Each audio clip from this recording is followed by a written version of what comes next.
Oh, yeah, baby. 5 goals. Just like El Paso, Max is getting slapped in the face by 5.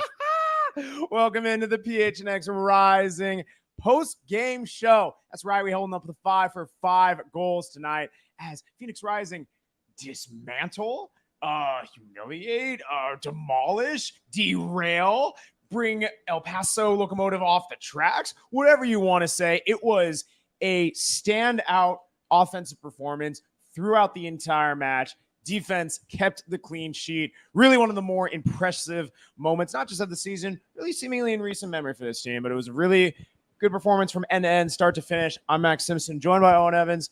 Owen, how are we feeling? It's 5-0. Yeah. I got to ask the question. We'll break this down in some ways. It could have been a lot more. As Brett actually says in the chat there, could have been 7. Yeah. But hey, 5. 5 got, look, when you come off a 5-0 win, you have done so well. And look, after the game, Juan's very humble in his comments. He says, look, El Paso, they're a good team. And he's right in some degrees. You've seen this team put together wins in El Paso. You saw how well they did earlier this season. Recently, they have fallen off a cliff. We've seen earlier in the season Rising come up against those kind of teams that have been struggling, that have not been able to find form, and they haven't been able to make it count. That's often been when those teams have started maybe a little bit of a bounce back. Tonight, not the case. Phoenix Rising, merciless. Ooh. And especially Danny Trejo, but the team as a whole, merciless.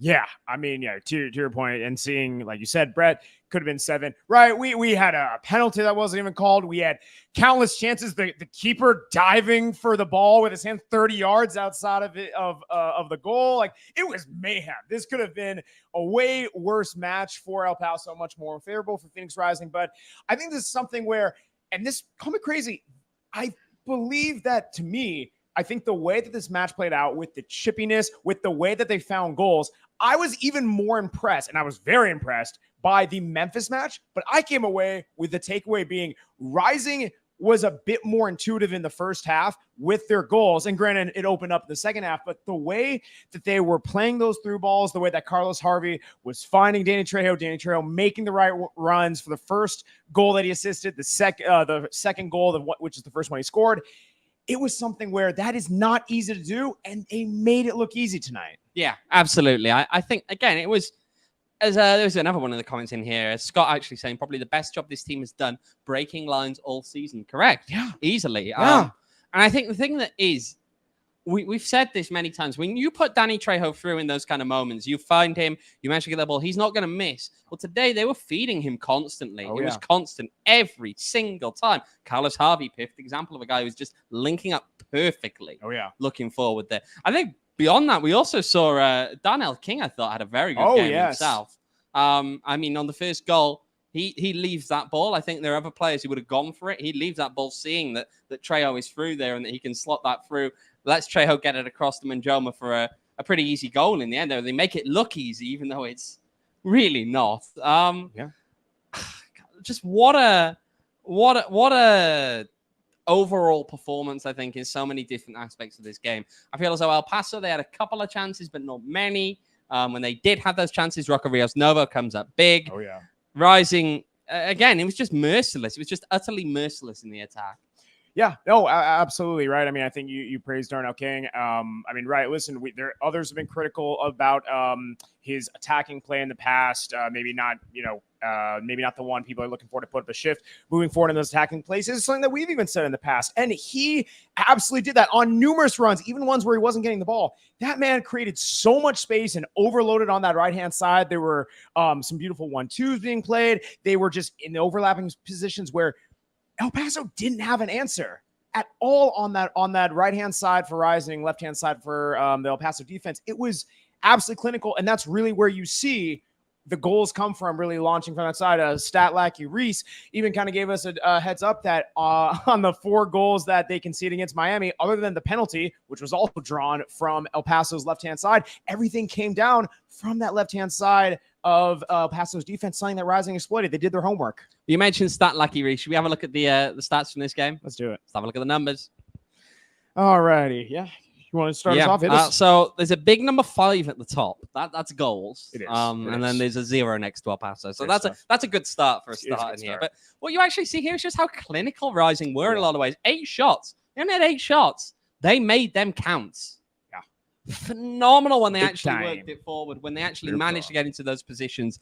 And that just speaks to, I think, this is kind of what Juan wanted to do in a lot of ways. He wants his team to not be the team that overwhelm you with shots and shots and shots, but one that are playing good football, beautiful to the eye, that is going to, when you create chances, you're creating good chances. I mean, yes. Again, you look at that, 8 shots for Rising, 13 for El Paso, yet Rising's XG is 2.11, El Paso's is 0.67. It's El Paso's doesn't even match the penalty. The penalty alone has a higher XG than El Paso had all match. I'm no mathematician, but if you're not many things, Max. If you have 5 shots on goal and all 5 of those are going in the back of the net, I'd say that's pretty darn efficient to me. Or you say a pretty poor goalkeeping performance as well. Maybe a little bit of both. It's a mixture of the two, I think. And part of that, actually, as we look beyond just these numbers, is I felt as though El Paso were a bit calamitous in defense. I've got to be honest. It was very dodgy, very angsty. Very dodgy, very angsty. It was very chaotic. I tweeted at halftime that I felt that what I was watching was a team whose confidence was lower than the base of the Grand Canyon. Okay, that's how they looked. Nice. They were sloppy. Their heads were dropped constantly. Everyone I've spoken to who's following this team in any way, shape, or form all says the same. This team for these last few weeks have just looked like they are out of it, completely out of it. Their confidence is completely shot. You've got good players, but they aren't seeming to be prepared to be ready to be out there in these moments. And when you're faced against a team like Phoenix Rising, they're going to go aggressively against you. That were actually pressing, I thought, quite well tonight as well.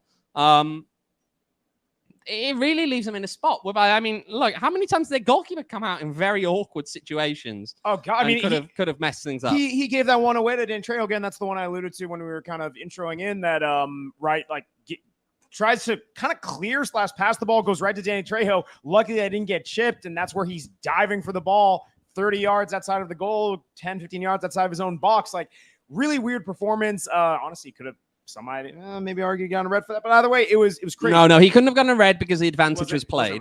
Once advantage is played, a red card for denial of an obvious goal scoring opportunity.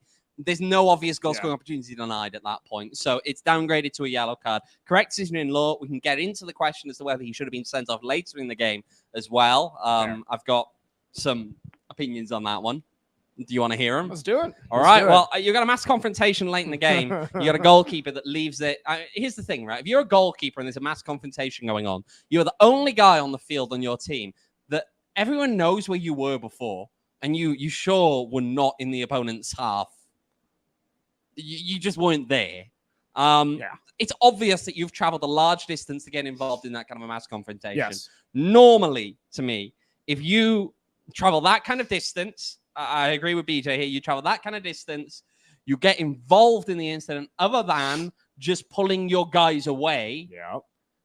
You are an obvious candidate to pick up a yellow card. I think he's saved in that moment by the timing and by the desire to ultimately at that stage keep 11 players on the field because it's so close to the end of the game. I do wonder if that happens 10 minutes earlier, does he get a second yellow?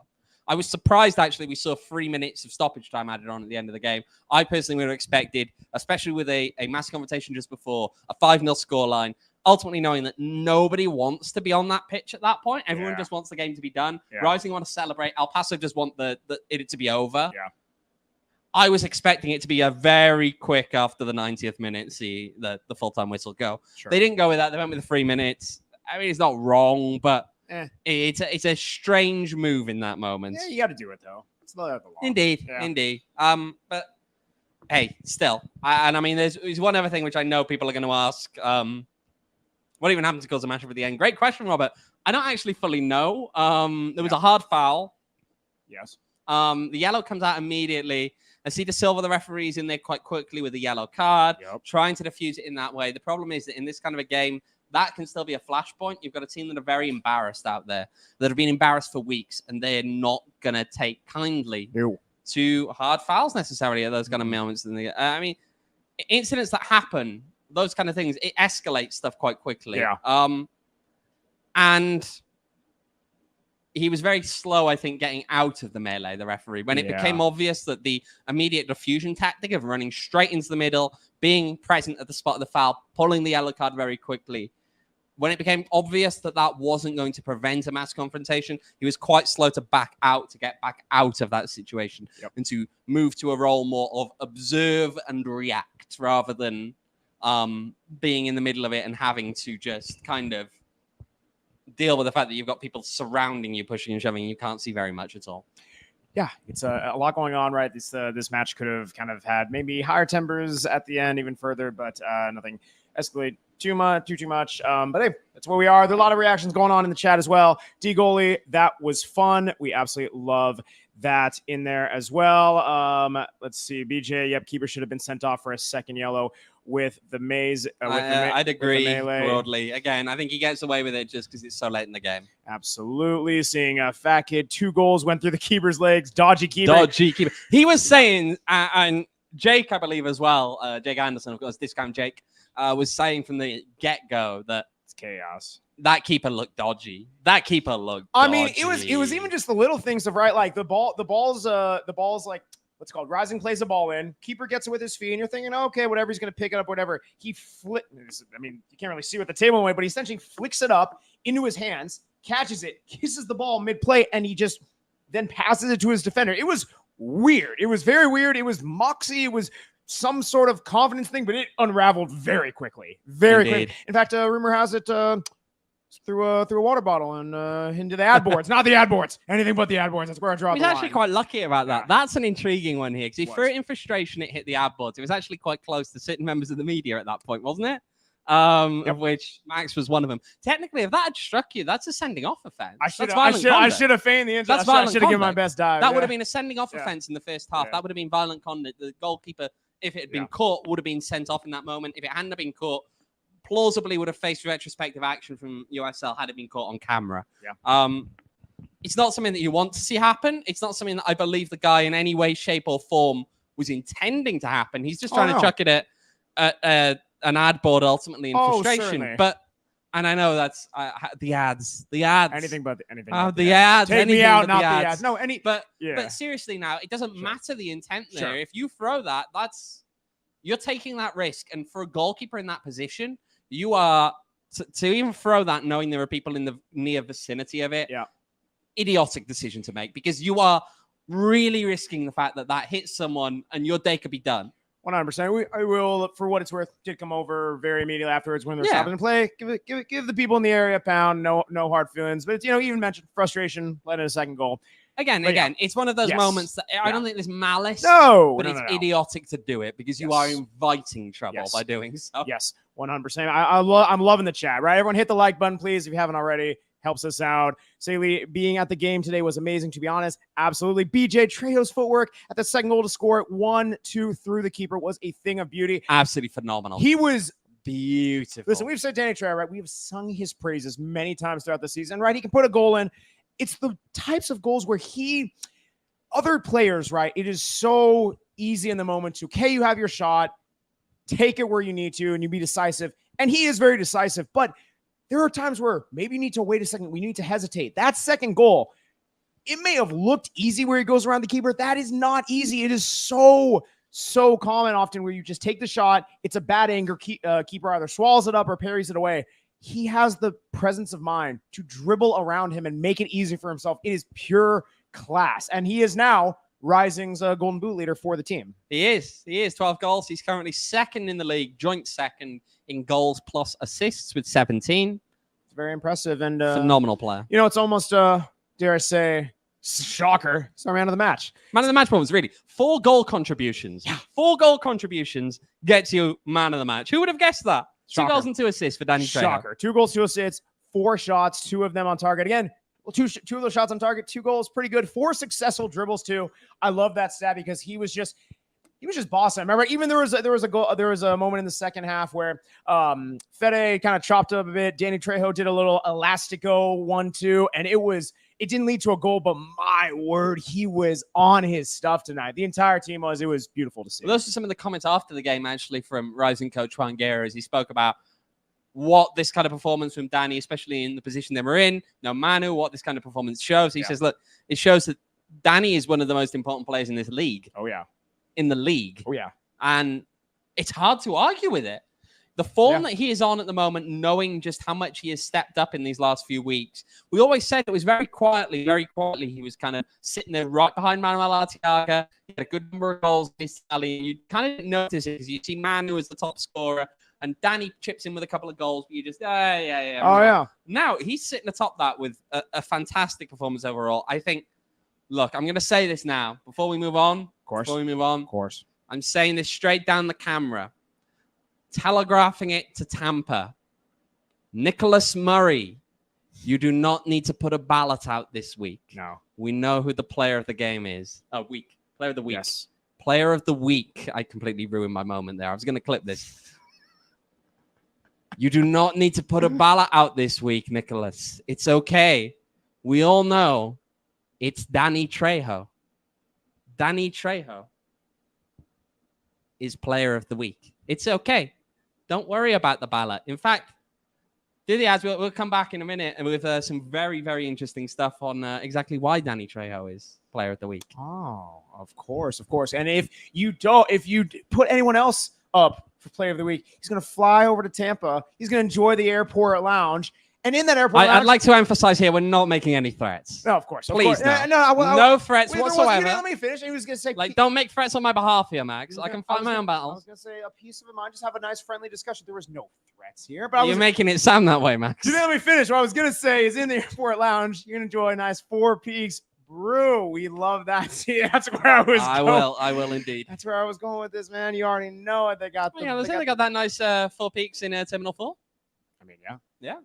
Yeah, of course. You can the classic choice. You can find them everywhere throughout the valley, baby. They got the ales, the kilt lifters, the wows, the tee shots, everything. It's absolutely refreshing. Gonna need one to celebrate this match tonight. Check out our friends at Four Peaks at Four Peaks Brew and at Four Peaks Pub on Instagram to keep up with all the latest and greatest going on in Arizona's hometown brewery. Must be 21 years or older to enjoy responsibly. Well, you don't have to be. What you got? No. I'm just ignore me. Okay, ignore me. I'll try to. Somewhere where you can also get Four Peaks is at our friends at Circle K. Circle K, they're also everywhere. They're everywhere throughout the country. Nice, very refreshing. After this postgame, I'm already losing my voice a bit by all the shouting and excitement that we got going on. But check out our friends at Circle K, and we got a deal for you, only exclusive to this here podcast. You text PHNX to 31310. Again, PHNX to 31310. You don't get one. You get two Polar Pops. Super easy. Again, get out your phone. PHNX to 31310. Takes 2 seconds to get two Polar Pops on me, on Owen, on the PHNX Rising podcast. We got your bill covered at Circle K for that. Check them out for snacks. Max is buying Circle K. Gosh darn it. Check out all the snacks, the gas, the premium gas, everything they have. All kinds of great stuff. Shout out our friends at Circle K. Yes. All right, for the continuation, I'd like to invite a special guest to the podcast.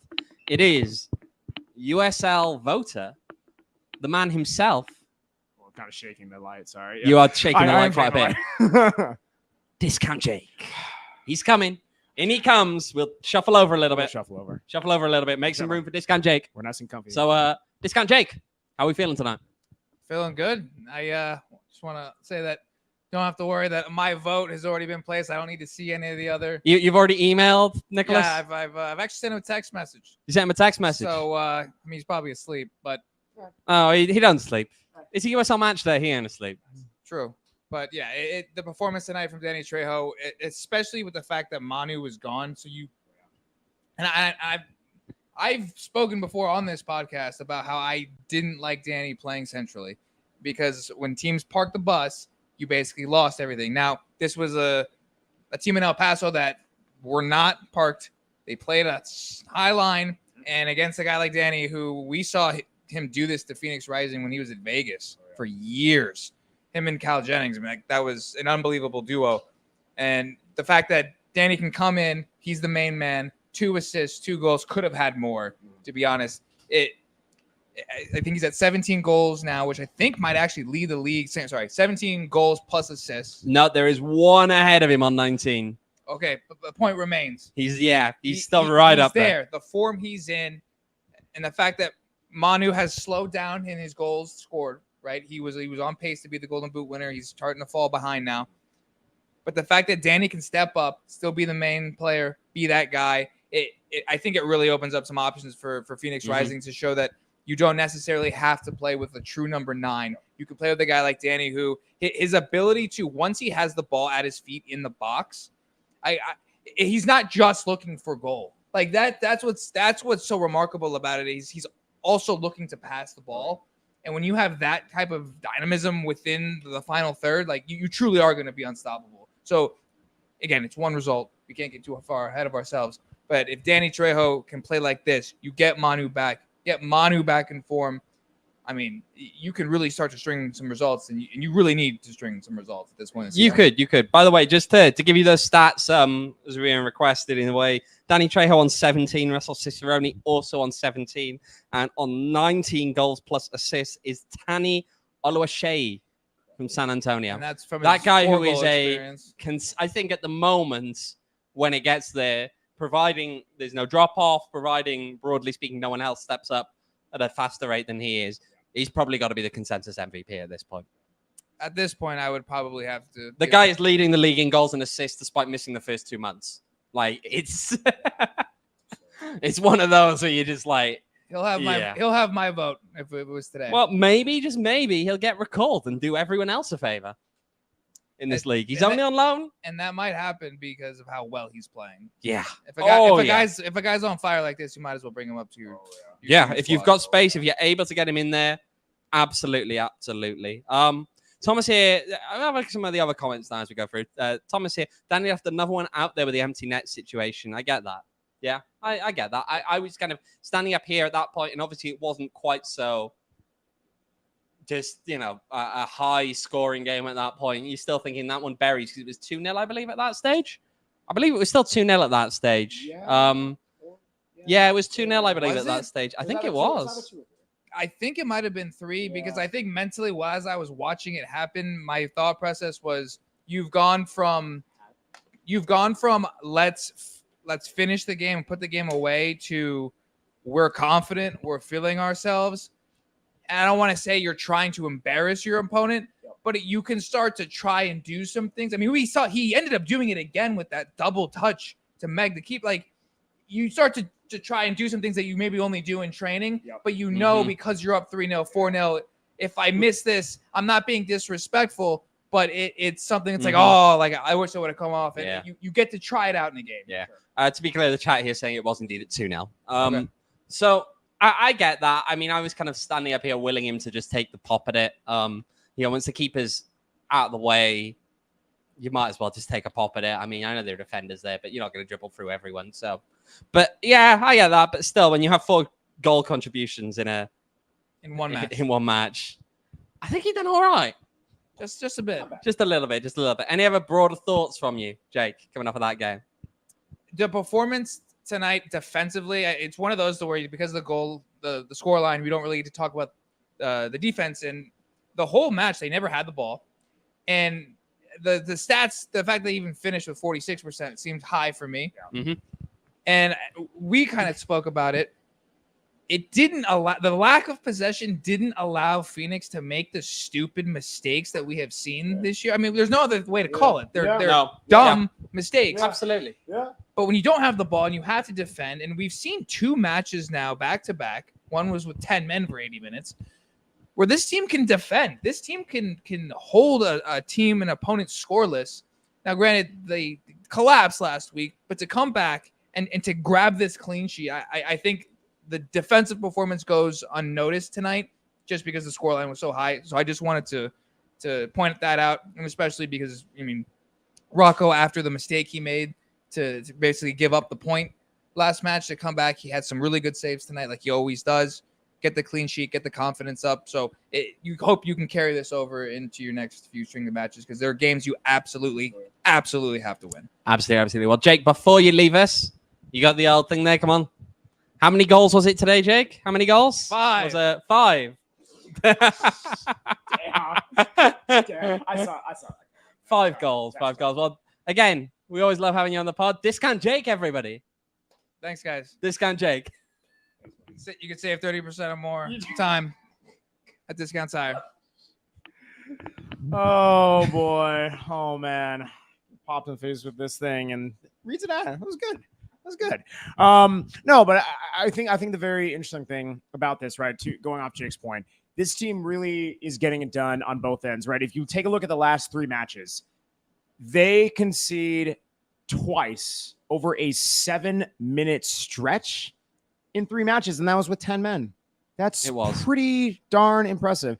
Pretty darn impressive there. I mean, man, it's one of those things. What more can you say about this team? I know kind of we were talking a bit about how this team kind of breaks down differently when you have an Arteaga versus a Danny Trejo. And I think, right, it's not saying one is necessarily better than the other. I think they both, especially in the second half of the season, have been very prolific in front of goal, and they just give you something different. I think but what you said and to what Jake said, it's just different how you approach it. When you have a prototypical number 9, like an Arteaga, it makes you, a bit more of like, hey, you have to build up a bit more. Maybe it's a bit more able to break down the defense. Danny Trejo, when he does play that number 9 position, I do echo Jake as well. I did not like it, the thought of him being centrally in there, because I think he is so versatile coming inside and creating havoc there.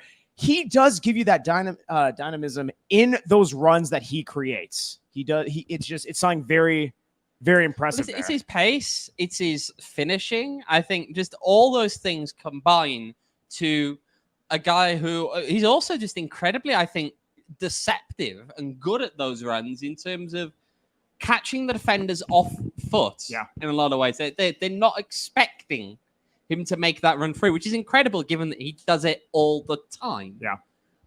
But they always seem like they're like everybody else is half a step behind him, just even in thinking. I know. But by the time they've even registered that he's running past them and a ball has been launched forward, he's already 3 steps ahead of them.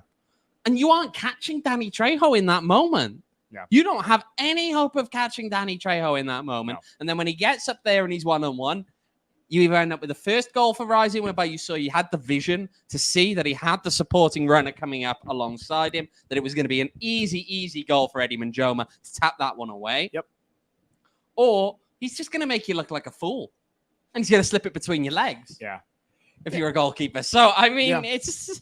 Well, I think that's kind of like the interesting part about this team is, again, it's not saying there's good parts to each, there's drawbacks to each. When you have an Arteaga and the system that's in the play there, it is a very much, okay, it's a bit more pragmatic. It is a bit more going off of what you coach, a build up and really looking to hone in on what you're training. And I'm not saying all that goes out the window with Danny Trejo, but he just gives you something of, oh, I'm going to make that 30-yard run. Oh, I'm going to kind of go this off shoulder, have Carlos Harvey play me through, and then I put it back across goal. It's something that those types of moments you can coach, but you either have that innately as a player to make those runs into, oh gosh, as the roof may be collapsing on us, you either have the ability to make those runs innately, and that's like in your DNA, or it's not. And I think being able to work with both of them on the pitch, maybe even like see what that looks like in just different aspects. It's a nice element to this team that we have often said at times during the season that they are very one-dimensional.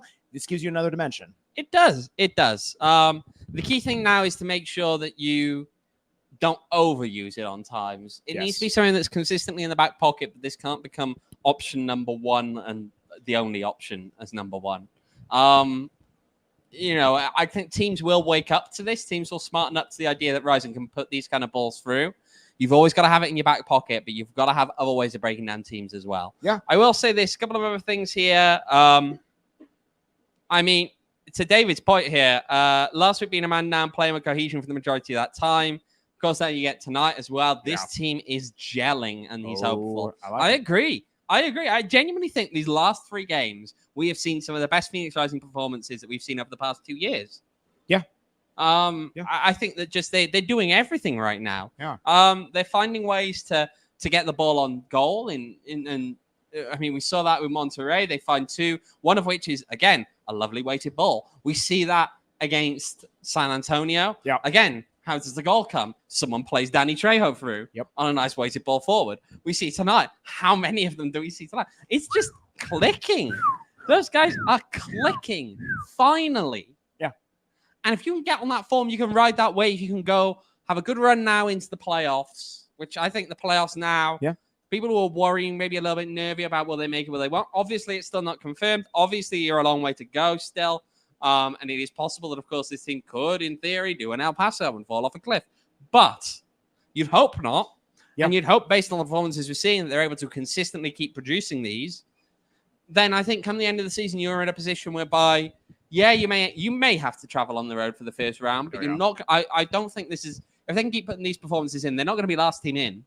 Yeah, to me, that's fair. They're not going to be last team in. No. So I don't know. I think, look, if they can keep playing like this, the sky's the limit for this team.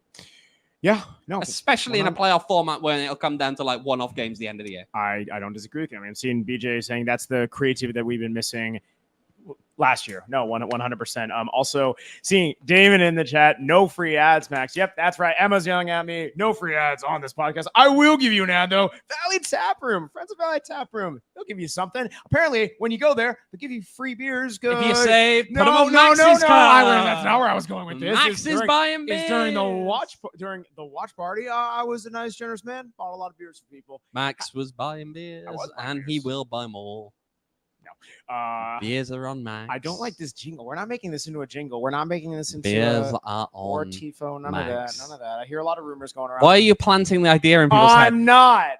Tifo. No. Max is buying beers. Way too wordy. No, anyway. Check out Valley Tap Room. When we do events there, beers are often bought. It's a good time. We have trivia there. There's karaoke. There are fun events. They have wine. They have wine slushies. They have all kinds of stuff. Check them out in person off the 202 in Gilbert and on Instagram at Valley Tap Room. Appreciate our friends there. Good time. Good beers. Good people. Just good. Good people. Shout out Donald. Just good overall. He's the homie. Also, I want to shout out our friends at OG's Brands. Been a long-time partner of us across PHNX. Appreciate them. Max might need to chill tonight after a very exciting game. He's really got himself up now. He may have to do the old sleep edition to calm himself down, get ready. He's got to get some sleep, you know. Oh yeah, a little sleep edition, maybe a little indica, the minis, right? The 3 milligrams, nice and easy for those who are looking to partake in the best cannabis gummies in the game. Check them out at OG's Brands everywhere. We can find a local dispensary at ogsbrands.com. Check them out on Instagram, on Twitter, on LinkedIn, and OG's Brands. Yeah, that's right. Shout out LinkedIn, man. They have cool stuff on there too. And yeah, appreciate our friends at OG's Brands. You must be 21 years or older to enjoy responsibly. A couple of last things, I think, before we move on from just this game in particular. I know some people are going to bring it up. The penalty shout that Eddie Benjoma was cautioned for simulation. No, it was a penalty. Stonewall penalty. Very clear that the leg is outstretched by Yuma in such a position that if contact was not made, Benjoma in that case is making a reasonable effort to avoid contact. He is entitled to do so. The offense, of course, is not kicking an opponent in a careless manner. It is kick or attempt to kick in a careless manner. So the act of maybe missing there doesn't really matter. Yeah. It's enough. He's blocking his way forward in a way that is very clearly a foul. And the referee should have been pointing to the spot in that moment. Yeah. Trying to think any other little tidbits I want to point out. Shout out to AR1. Corey Rockwell made his modern USL debut today. Oh, there we go. Yeah, because he hasn't been at this level since USL started. That's fair. Actually, Corey, he lives here locally and was formerly a referee in the Club World Cup final. Oh. Well, assistant referee in that game. There we go. So, he's of a much higher level than this. Apparently hanging up the white badge, the white FIFA badge at the end of this year. How do you celebrate that? How does one celebrate that? What? How does one celebrate that? I don't know. It's like a retirement of sorts. I mean, it's not like a full retirement, I guess. Well, do you like clap him? Happens very good. He's had a very good career. I'm not saying he hasn't. I'm not trying to be rude. I'm being like genuine, like clap him off. It's cool. That's awesome. Okay. I'm seeing things in chat as well. Thomas, anniversary of Stay the Course ending his August 17th. Not a coincidence. We're coming together.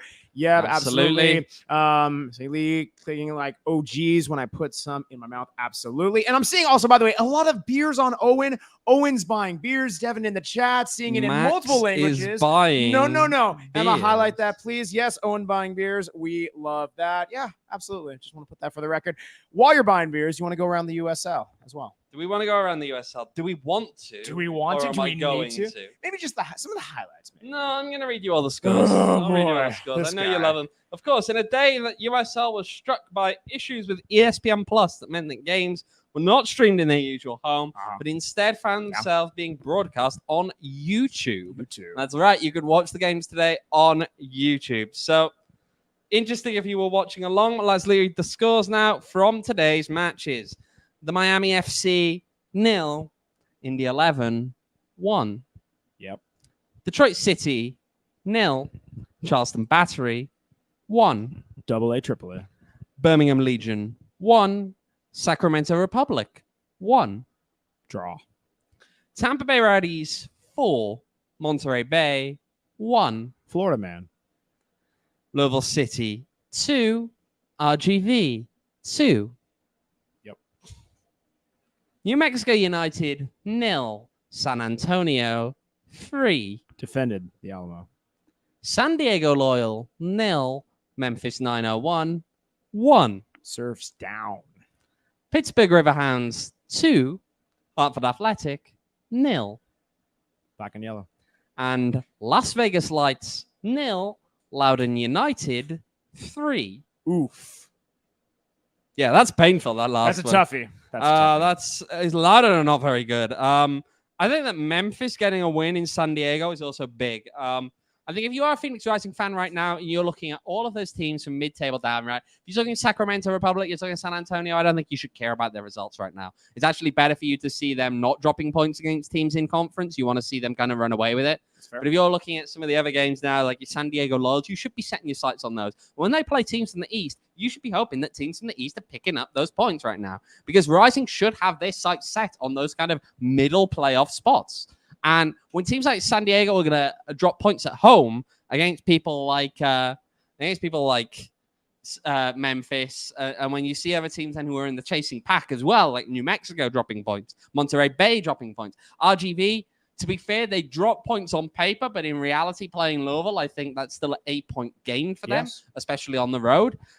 I think that in those kind of moments, you've got to be cheering for the Eastern Conference teams, or you got to be cheering for people like your Sacramento, your San Antonio, or dare I say, a Las Vegas Lights team that is in most ways dead in the water at this point, and I think has zero chance of making the playoffs, zero chance of being a contender. Might as well play spoiler and ruin it for a few of those other teams. That'd be around. nice.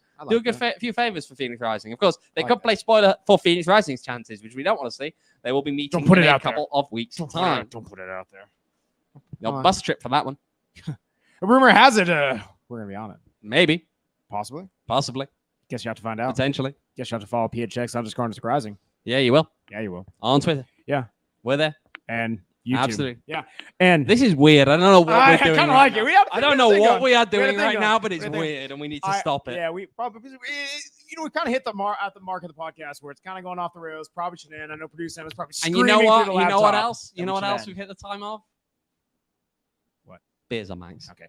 No, I do want to shout out the diehards in the chat. Come diehard today if you guys haven't. At least consider it. It's a fun time, right? We're in the Discord.